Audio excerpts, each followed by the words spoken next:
Hi guys, I just wanted to jump on here real quick and first and foremost say thank you so very much to everybody that entered this little contest we had going on.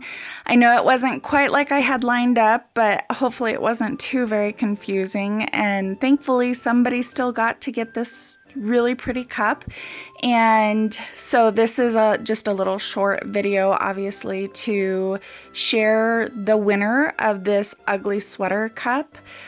I took all the names of everyone that put the full secret message that was found in 3 parts in my last tutorial and put them into this random name generator I found on the internet.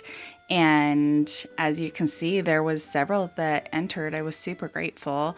So then I just spun it, and the winner is